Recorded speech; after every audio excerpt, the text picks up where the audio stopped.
Welcome back to Character Talks, the podcast where one word opens the door to a much bigger conversation. Today's guest is someone I've admired for a long time, not just because of the work she does, but because of the way she shows up in the world.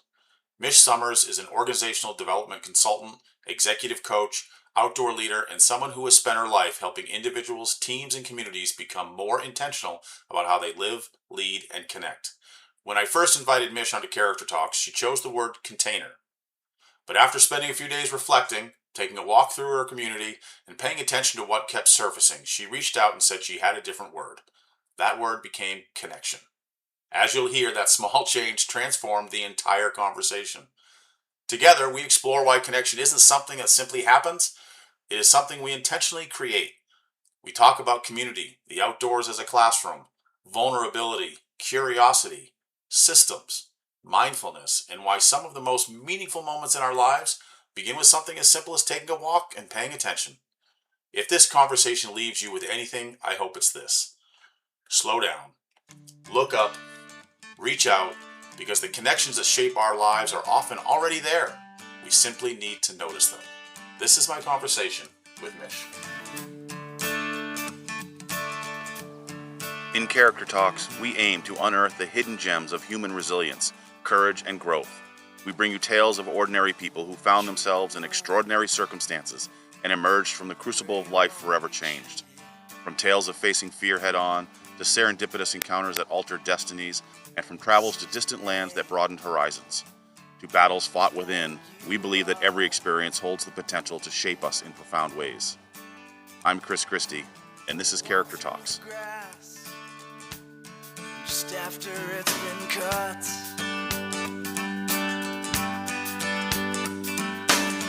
and wade through the stream or maybe run through the river, even though you may get just a little bit wet.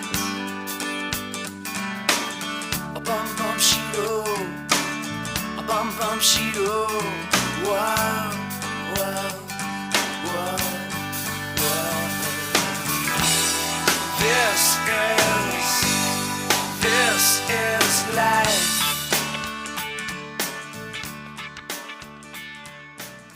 Welcome, adventurers, to another talk of Character Talks, and these are the days that I wish I did video with these episodes, because I'm sitting at Rockport Harbor with Mish, and there is not a cloud in the sky, and it's 70 degrees, and it is an absolutely perfect day on the coast of Maine. Mish, I am glad you're here, because you and I have spoken so many times, and I have reflected on your work. We share so many different similarities on what we do for people. You just have a special knack of doing that. So I'm excited where this conversation is going to go. I appreciate you taking some time and sitting down with me early this morning.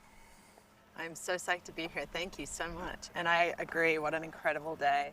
So many shades of blue and green and just gorgeous. Yeah, and when we talked about meeting, we were both big into the outdoor. That's been a large part of our past.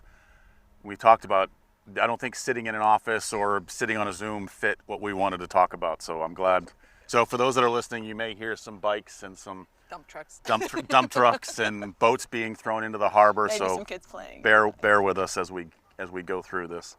Let's start out with something so people have a little understanding of you. What's something that's been true about you for as long as you can remember? I would say that I love people. You sort of alluded to that a little bit yourself. And wherever I have gone and wherever I've been and whatever challenges have come my way, I've pretty much always used my relationships and when I say use my relationship, use my ability to create relationships, I should say, as a way to sort of figure out what the right pathway is forward and to sort of help myself, meet the challenge, whatever that is. And so people for me is like that connection to others, usually in pretty small groups and in intentional community, has been something that's been very true for me, right from when I was very, very young. Do people think of creating relationship? I mean, what is creating a relationship? What does that look like for you? That's a great question. I think it's around intention, right? So I think often so when I think about creating relationships with intention, it's hard for me to imagine why that might not be true, I think, is why I'm pausing. Because so many of the relationships that have been solid throughout my life have been ones that I've really chosen to have and I've worked on. And I've, either worked on for a long time and then had to let go of with intention, or I've created a space where that relationship can really grow. So when I was a kid, it was basically my mother and I, single mom, only child. So that's the beginning framework, right, of like this intentional relationship between, two females, And then as I grew out of that relationship and into others, and I would enter a community, I'd be really thinking about, how am I showing up in this community? What am I offering? What am I looking for in this community? And as I reflect, I'm like, I do that all the time. Every community I enter, I'm very intentional, and I'm thinking about who are the people that I want to connect with. Our relationship, I'm very intentional about connecting with you and the conversations that we have, and I think that creates a massive amount of depth, in the friendship or in the relationship that you have. And so that's why I'm like, people is the thread, because you can go anywhere and do anything, but you're never on your own. You're always relying on someone or connecting with someone or, influencing someone along the way. And so that's why, for me, that's a super strong thread in my life. Interesting. I want to get into your word, because I have a feeling we're going to spend some time on the word. But I want to stay with intention. Do you find there's less and less of that in today's world? No, not in my experiences. Okay. I think I know where you're going with that. I think maybe, on the sort of meta scale, we're all just bouncing around and hoping for the best. But I don't know that that's any different to, historically. I think we've always, as humans, sort of just trying to find our way, just trying to navigate as what's in front of us, So I think that intention has to be paired with opportunity. Like things come up. We can't over-plan everything. So it's not like intention is a control. It's just about holding an intention and allowing whatever needs to emerge. So those two aren't opposites to me. So intention's not a verb. No, I think intention is a verb, but it's not only a verb. Okay. All right. Well, tell me more. Tell me more. It's interesting. Because I think people have intentions. Yeah. And I think I understand what your intention is, and it comes from such a great place. I also think that at times people maybe not have other great intentions, which I don't think is natural to who they are, but something has shaped them or influenced them to have that intention. So Give me an example so I can reflect. I think it just in modern society. I think if someone makes a negative comment on a social media post, right? Their intention was to react. Yep. But I think if given the opportunity, 99% of people would pull that comment away. So where does intention flow in that? So I think that's a great example, and I really appreciate you sharing that, because I think that's the difference between reaction and response. And a lot of my work in mindfulness has taught me that pause. I heard you say this on one of your previous, maybe it was a podcast or maybe you did a post on it, but the idea of like taking a pause and that moment of like reflection, internal reflection, to say, what is my response going to be, allows your true intention, like your true hope, to come forward, rather than just the emotional reaction or the hope for blowing something up or whatever it is, that in the moment, I'll do this thing. So I think that's really interesting, that difference between react and respond. Yeah, that's so important. Mm-hmm. Yeah, I'm glad we went there for a second. Yeah. When people meet you today, is there any part of the real you that they miss? Well, that's a funny question. I don't know that you can ever capture a whole person when you meet them, right?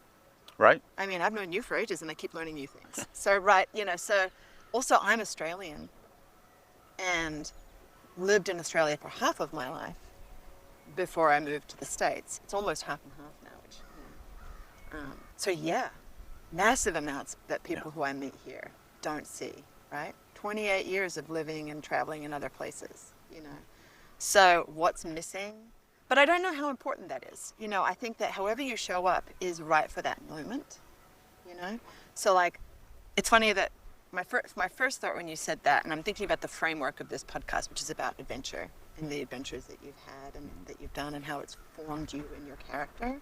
I think that, I come across as a relatively nice, mid-50s lady with a family who dresses nicely and is relatively professional, right?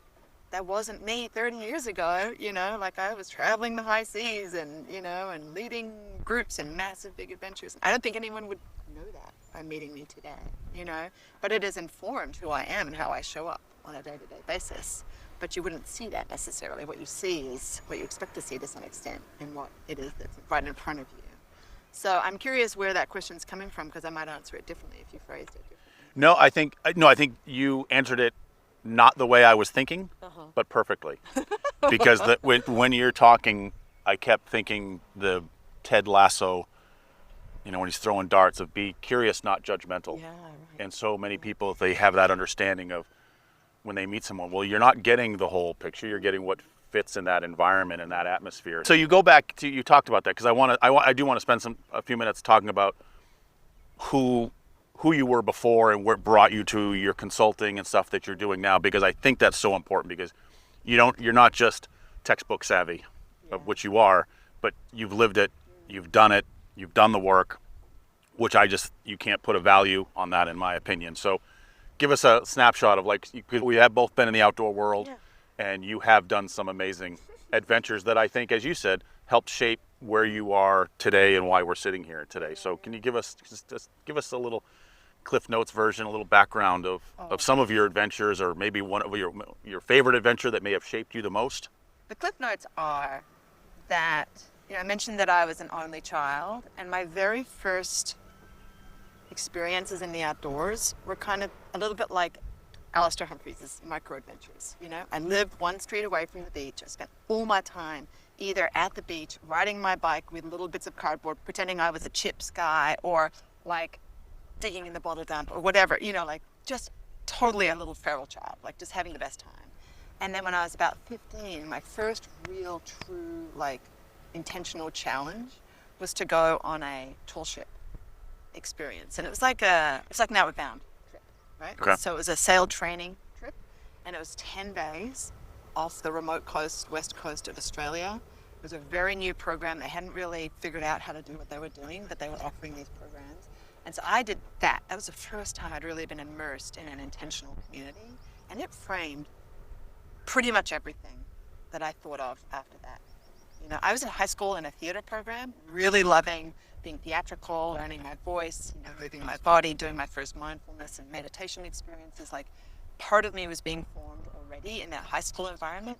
But when I did this trip, I suddenly saw how fantastic it was to be challenged physically, to be in an intentional community where you debriefed and processed things, where you had a leader that you could look up to. The captain was amazing, this man who I adore to this day, and whose family I have so much respect for. And like, I just suddenly saw a new way of being, from having been in this tiny little relationship with my mom and like bouncing around into this thing. And so then from there, I went sailing, all kinds of stuff. I sailed on that boat all the way around the south coast of Australia, which is thousands of miles. After that, I went to college for a year and a half and discovered I didn't want to be there. Did like a liberal arts thing, and I decided I wanted to keep traveling. So I went to Europe, and I sailed from England to Spain to Tenerife to across the Atlantic at the age of 19. Like, all kinds of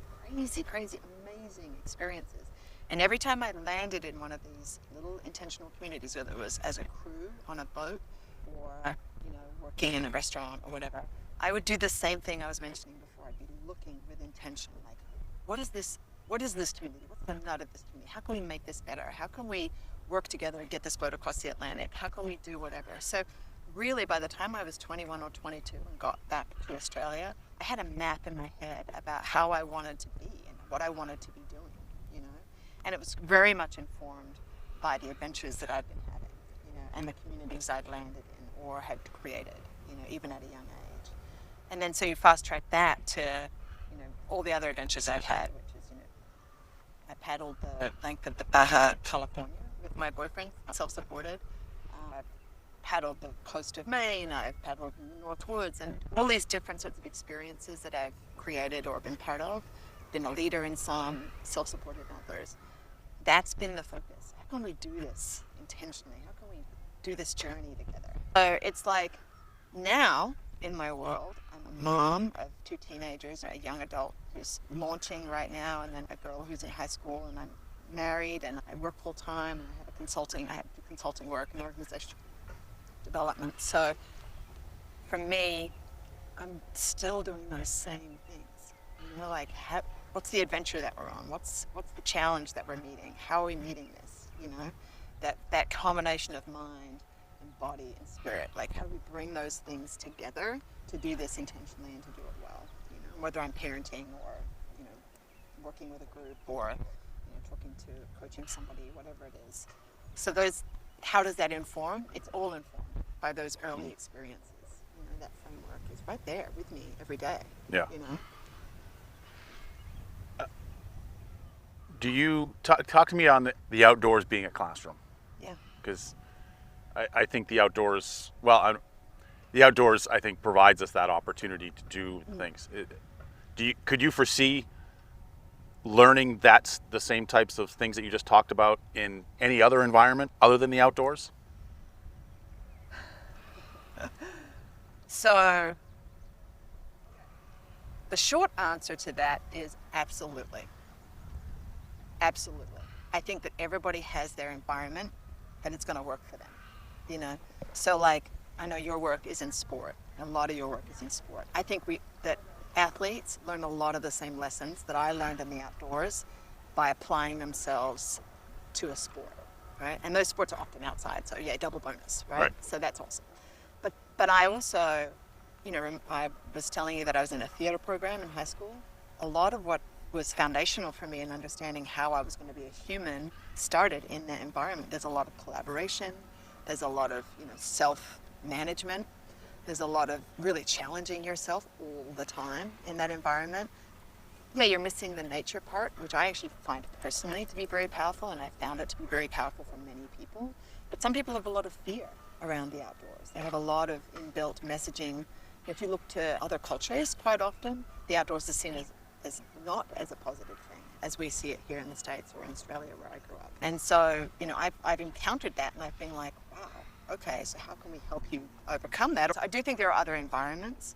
What I think is unique, though, about the outdoors is that when I think about connection, so when I had a small business for a while called Happier Outside, and the intention of that business was to create opportunities and sort of inspire people essentially to spend more time in nature because of the literal physical impact of nature on us as humans. Like, you go back to the sitting around the campfire, you know, as Neanderthal type people, you know, obviously our environment is important to us.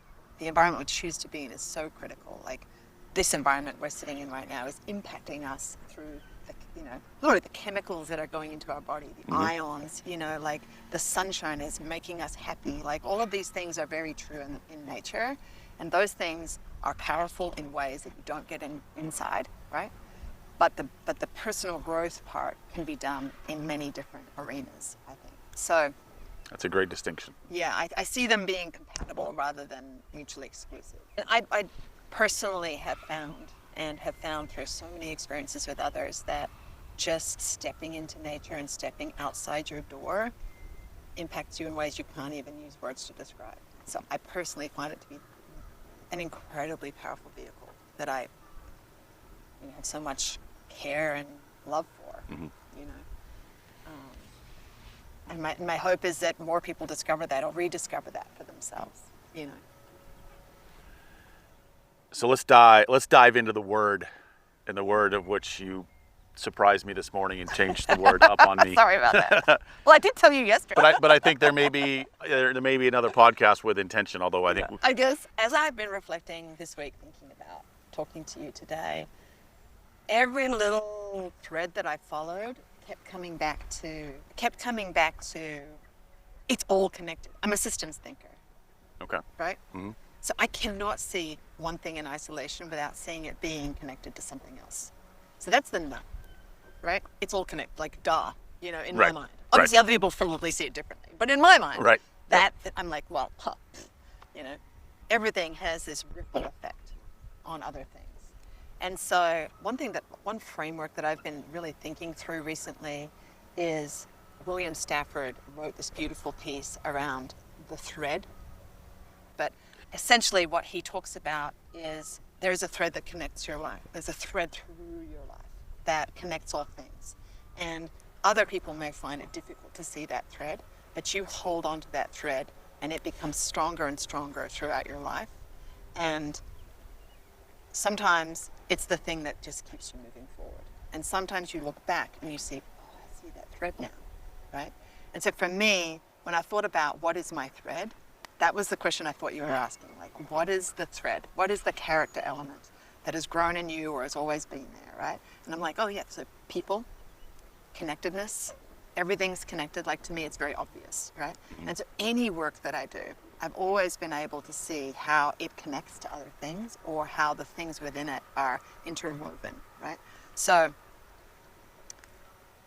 and to me, so I was like looking at it from that point of view, and I'm like, well, to me, the most important thing is understanding that it's all connected. Like, that anything I do is going to have a ripple effect on someone else, that other people are connecting with me. I can't do anything in isolation. Nothing happens in isolation for me. So that's why the word just sort of rose to the top. And we were thinking about container because I was thinking about how safe spaces are what allow people to grow.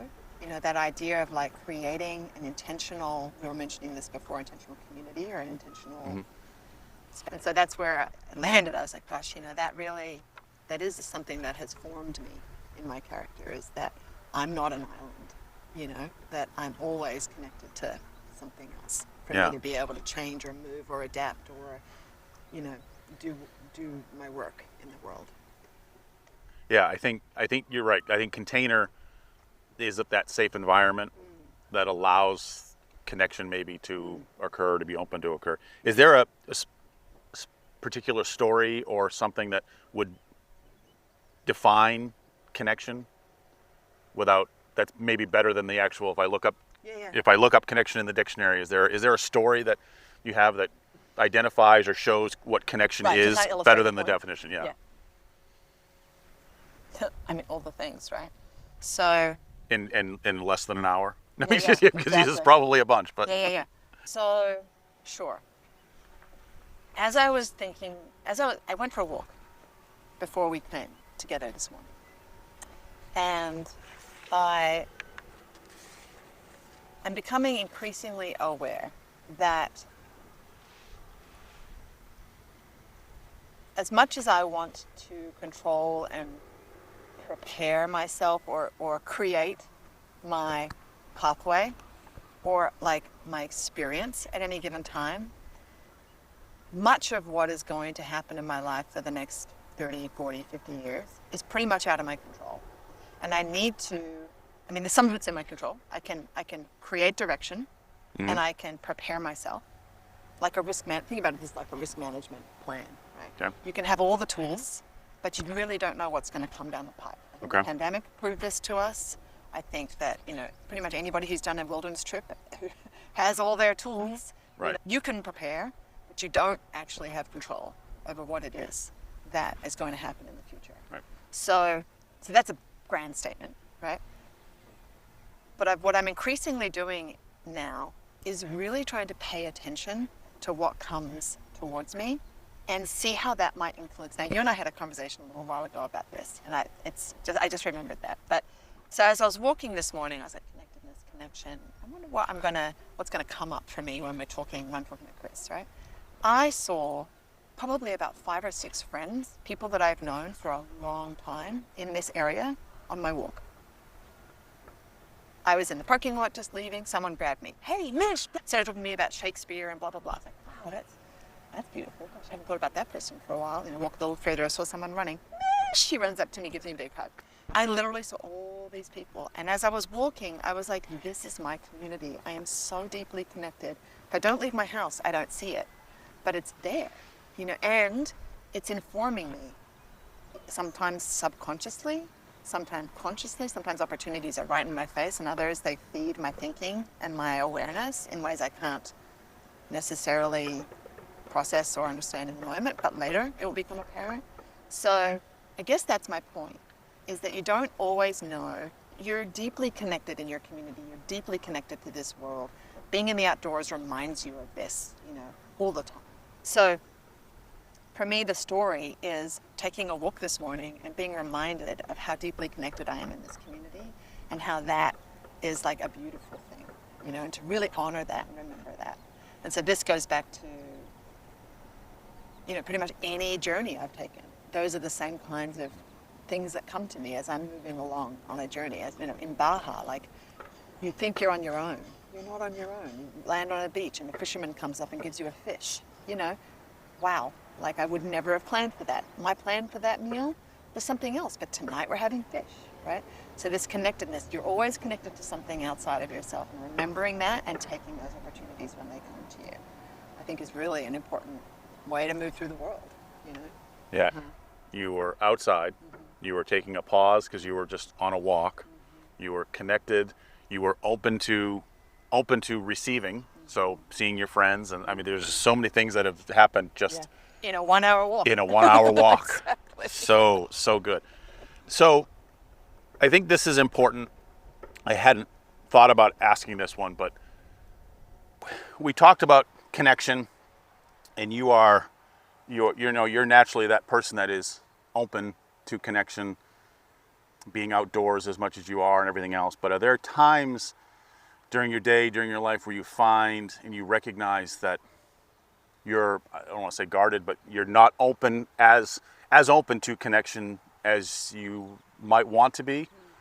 And what's the process of recognizing that?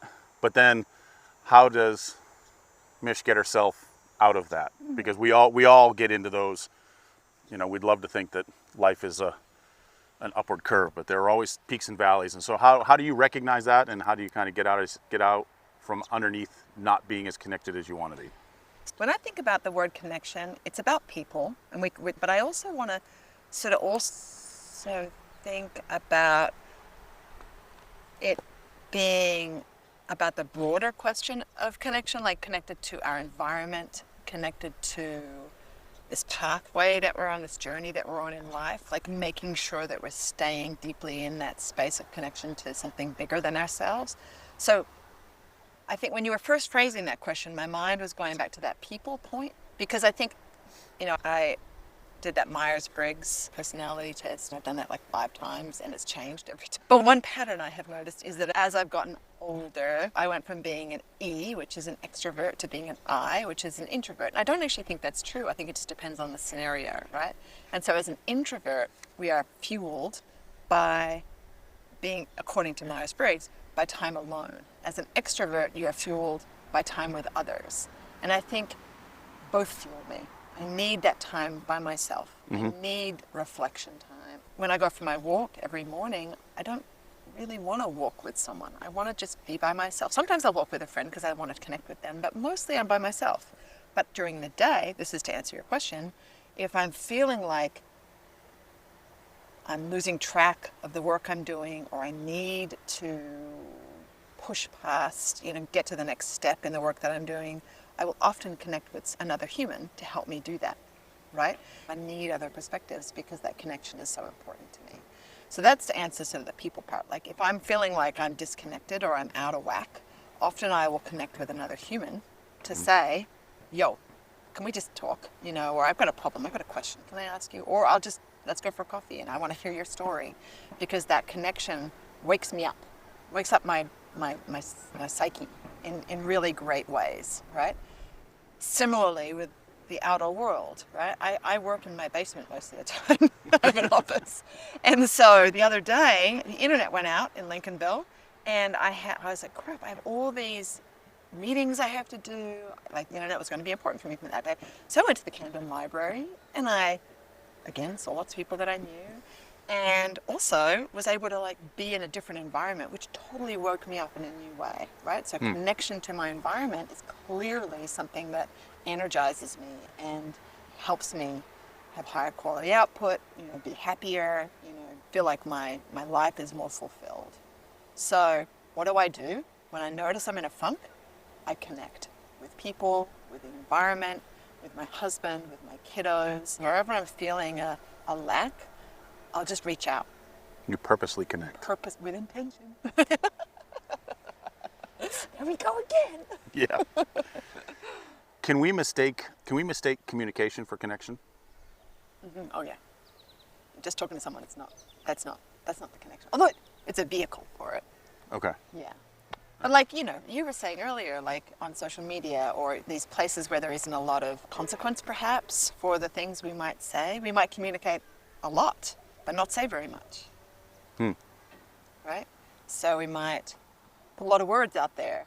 AI is great at this, puts lots of words out there, but when you actually try and I use a lot of different AI tools, but quite often I'll be like, really? That's just a lot of stuff. What are they really trying to say? So similar with communication. Sometimes we say a lot of things, but there's not actually a lot that is being said, right? I was going to ask how people can reconnect with themselves, but I think you answered that. Well, what did you pick up on there? I'm curious. Purposely connect. Yeah. That's what I got from it is, and I was just reading something the other day when someone said they didn't want to go outside, which means they forced themselves to go outside. Or in Dan's podcast that I just did, I love the fact that he said we made a commitment that we were never going to quit on a rainy day. Yeah. Right? Yeah, I heard that. Yeah. So that's what I got from that is, okay. It's like, I can quit, but it has to be sunny day Right. with a full belly. And I was like, that's such a great rule. Yeah, and so I think that was the part that I got out of it is because there are times when I feel not connected. And you just have to identify it and go, okay. Like I love that you went to the library. Yeah. But again, I'm a big fan of, not getting philosophical or religious. That the universe works in crazy, crazy ways, and somehow something recognized that maybe Mish needed to connect, and so the internet went away. Yeah, exactly. I live with that story. Yeah. I think that's great. I mean, it's just there's so many things that, and going for a walk this morning, And recognizing it, like seeing recognizing, it. yeah. And that's reflection. That's that response. Which is reaction. that pause and yeah, the pause. It's Yeah. all connected. It's all part of the same stuff. But I think just often I find myself, or I've seen in others, that we can lock down into a system, a structure, because we discover that structure really works for us, but then it doesn't work for us anymore. We forget to reset and be like, is this still working for me? So my basement office is fantastic. But after going to the Camden Library, it's like, maybe I need to go into town once a week. wow. And just sit in the library and work. If I don't have a ton of meetings, I could just sit somewhere and work because it did feed me in this really unique way. And I was like, I kind of forgot that, So. You work with people all over. It's very easy to stay connected where we're sitting right now. In your experience, because I think I want to make this so people, if they're not sitting in a harbor in mid-coast Maine, can relate. Poor people, I feel bad for them. What gets in the way of connection today, in today's world? Oh, Jesus, that's... Again. How long do we have? Yeah, I was going to say not to go too deep. And I'm not sure I but have an answer that's a complete one, but some observations. I work with organizations. I'm a coach, and I'm a sort of a change management consultant. So a lot of the work that I'm doing right now, I'm also embedded in a state agency right now, helping them with a digital transformation. And so what I notice is that a little bit what I was saying before, we get stuck in our systems, we get stuck in our ways a little bit, and we're very scared of complexity, we're scared of uncertainty, we're scared of things we can't control, and that can mean that we shut down. And even we think we're protecting ourselves, and in actual fact we are losing opportunities or losing chances to have a better life or have an easier life or have deeper friendships or what have you, because we're just in this mode of like, this is what works for me. And it may have worked for you 10 years ago or last week, but it's not working for you in this moment. And I think, you know, there's so many things that stop us connecting. You know, there's the literal physicality, there's, you know, the internet's wonderful and also pervasively awful, you know, in so many ways. We think we're connecting with people and we're really not, you know. And so I think, you know, there is no short answer to this, but I think in the framework we're talking about intention and about how challenging situations can inform us and create our character, I think having systems, paying attention to whether our systems are serving us. Family systems often are really baked in, right? So my family is, my mother is remarried and has been for much longer than she was ever married to my dad. And they have their little system. They live in Western Australia. And my dad and his wife also live in Western Australia. So I have these individual relationships with each of my parents. And so how I connect with them is really different, right? But it's also like the literal other side of the world. Like they are in Western Australia, where I grew up still. And so the way that I connect with them, I have systems for connecting with them. That's the same. I always call my mom on a Sunday night. I always, you know, check in with my dad and his wife at a certain time. And so these systems are set up, and that supports our connection in a really unique way. But when we go and visit, it shifts everything. It changes everything because we're, you know, we're going to stay with them. It totally changes the way we connect. It deepens our relationship. And so shifting that is so powerful because it makes our friendships deeper, our relationships deeper. So if we just stayed with the phone calls all the time, that wouldn't be enough. We have to come together. We have to connect in person. We have to have challenging conversations about what's coming down the pipe for these old people, you know. And so I do think that we can have systems that support us, but we have to constantly be reassessing them and saying, is this right for this situation? You know, is this enough? Is this doing the deep work? Or is this just keeping me, you know, in stasis? I think that's important because the thought that was coming in my head is like we're in a time when we have all the tools to be connected, don't use them the right way. I mean, don't you think, I mean, we just, all the tools are there. Like we have the ability to jump on a FaceTime instantly to see somebody. We have the ability to call someone even if we're on a walk. We don't need a landline anymore. We can just call someone. What's preventing us from being connected? What? We're often fear.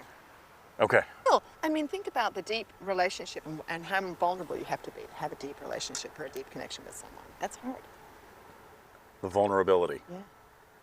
Brené Brown talks a lot about that, about how our old systems and our relationships often prevent us because of the shame that we hold or, you know, the past stories that we're telling ourselves. That stuff really gets in the way. So there's the structural part that I was talking about, which is like, you know, you have these systems that fit the thing. But to really go to that next level, you have to be able to be vulnerable. You have to allow yourself to be open or see possibility. Yeah. Is there a connection with systems and reducing the fear of vulnerability? Do systems help maybe either quiet the noise, put a plan in place so people are less focused? I'm not sure where I'm going with that, but I think. I was going to ask you where you're going with that. What comes up with a thought, like a particular example? That well, I think, you know, if I didn't have a plan, if I was going to a social event and I didn't know anybody, am I more likely to go up and introduce people and myself to people? Maybe, maybe not. But if I made a couple phone calls or whatever, oh, I know Mish is going to be there. Oh, I know this person's going to be there. I've essentially created a little plan, if you will, so I don't maybe feel as vulnerable. I don't know if that's the analogy I'm looking for, the example I'm looking for, but I think there's such importance. To allow yourself to make those connections. There's such an important to have that strategy, to have that plan, that organization that you talked about. But I think the reasons are, I think, also deeper because we talked about fear of vulnerability. That I think they're connected somehow. That you. Yeah, I love what you did with that. Yeah, I think a lot of people have a strategy when they go into social situations. They have the same questions that they come at it with. I remember being probably 18 or 19 and having a friend who was so excellent at like cocktail parties and doing stuff. She was amazing. She could just make everybody feel fabulous. I asked her one time, I was like, what's your secret? She's like, I have 3 questions that I ask everybody. And it's always about, tell me about yourself. Or, what did you do today? I'm so curious. Like, and it was always coming from a place of curiosity. She would just do this and people would feel seen. They would feel, honored by her attention, And I was like, what a great, she flipped the question. It's not, oh my God, I'm scared to go talk to someone. It's like, what can I gift this person with as a question to help them feel seen or to help them give it? They're probably more nervous than me, so how can I approach that person from a gifting point of view? But I think the vulnerability thing is different though. And I think that the fear, I think often the greatest fear is that we will in fact be responsible for having a ripple in the world. That's actually really scary to think that we might have that impact. So I think accepting that is actually happening all the time and it's just part of who we are as humans, like you're going to have a ripple effect on other people. And it could be at one person, your grandma's sick, you go over and see her, she feels so great as a result of you doing that. Like that's a ripple effect, it's a one-on-one thing. Or it can be like you have this massive ripple effect by all these people who are listening to this podcast. You don't even know the impact that's happening, right? Boom, you own that. Just accepting that that's just going to happen as part of being human. I think that's that connectedness. The connections exist whether you see them or not. And so worrying too much about your vulnerability, it's a little bit like it's flipping it, seeing it the other way. Like it's gonna happen. And ultimately, I think we just went back and answered a question that we brought up earlier of what's missing in today's world. And I think it's your friend, the example you used was perfect, that by asking someone, tell me about yourself, that is, you're doing something for someone else because you're recognizing that's that empathy, that you're doing something, that recognizing that they're probably uncomfortable too. Right. And the fact that you did that. Right. And she said whenever she goes to a social event, she purposely sits at the end of the cocktail line because someone has just gotten a drink and they have turned around and they're now feeling like you. They don't know what they're supposed to do now. And the fact that you're there, you've just made it easy for them because now they're into a conversation and now they're feeling, and now they're feeling comfortable. So flipping that script. Yeah, love that. Yeah. That's powerful. So, I mean, this will be the... Oh, can I just add something? Yeah, please. And I think that's another example of flipping the script. I think and this is such a key thing for me, is that so often we look at the world through a negative bias, right? So often, I love how positive you are. You're a very positive person, and I really appreciate that about you. I think that's what makes me gravitate to you. But there's so much about therapy that we do, so many things that how we approach the world is like, this is broken. I'm broken. The world is broken. The system is broken. The government's broken. All these things, right? And it generates a lot of energy around negativity. And so it's not that these negative things don't exist. I'm not a Pollyanna, right?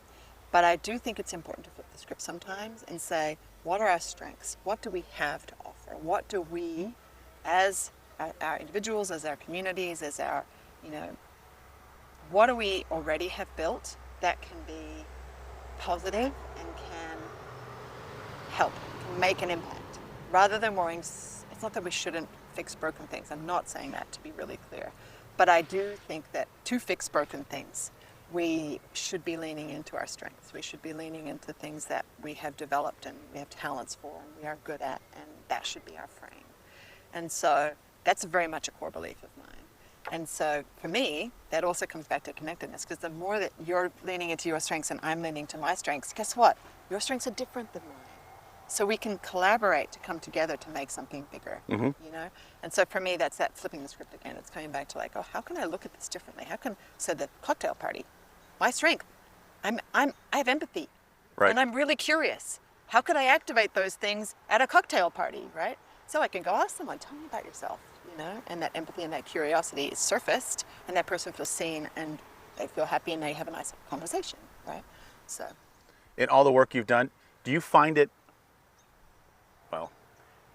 is it difficult for people to identify their strengths? Well, that's why it's really hard. Because I have spoken with people that from the outside. Right. Yeah, that's how I would answer that. Yes, it's very difficult for us to see ourselves from outside of ourselves. Is that assessment that you work with folks on, is that why that's important? I think it's one tool. Like I was saying to you earlier, I think if you go into that assessment without first being a little bit reflective, it can keep you stuck in the past, not in the possibility of the future. So you have to come at it thinking a lot about yourself and like thinking, okay, well, what's important to me? How do I show up? You know, not what are my strengths, but like what's important to me? Like, how am I showing up every day? And like, how do I want to be, you know, in this world? So I think that's really where that assessment can be really powerful. And then coaching with it, obviously, and you can read the report and be like, oh, that makes sense to me or doesn't. But when someone asks you those reflective questions like you were talking about, then that's that other lens, that's that outer view. Not challenging the person and saying, you're wrong, I think it's this. But like, tell me a little bit more about why that shows up for you. Right? So having that so that you can, so that your own wisdom can emerge. Because that's what coaching is all about. Yeah. And it is. What do you hope listeners pull from regards to connection? Yeah. So I think what would be sort of the core truth of connectedness is that it's about that general belief I have about the world, which is that we are a part of a system, a part of many systems, and that sometimes we don't see those connections that we're part of. And so taking a pause, being intentional, and really understanding how we're connected and how it's a source for us, I think is such an incredible remembering. It's a mindfulness kind of word, remembering. Remembering that we are part of this bigger system and how it's so critical to remind ourselves of that, because it can be such a source for energy, for adventure, you know, for all of these pieces. So to me, I think listeners who are hearing this, my hope would be that they remind themselves how connected they are to other things around them and to be intentional about those connections. Before we go, I want to take a moment to thank Mish. I've had the privilege of knowing Mish for a number of years, and I can honestly say every single conversation I have with her leaves me thinking a little differently than when it began. She's one of those rare people who combines deep curiosity with genuine humility. Whether she's coaching leaders, helping organizations navigate change, or simply talking with a friend over a cup of coffee, she has an incredible ability to help people feel seen, challenged, and encouraged, all at the same time.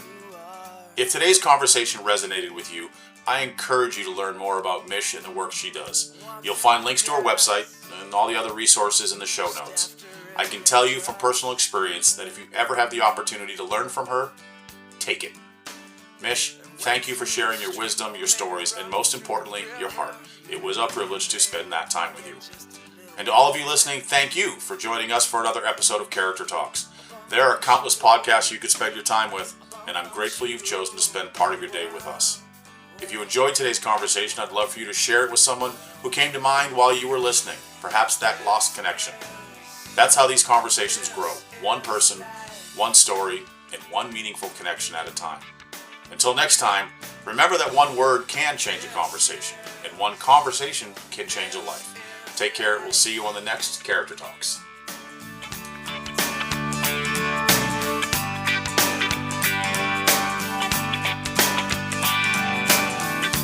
Bow your head for all the lives lost. Raise your hands for all the lives lived.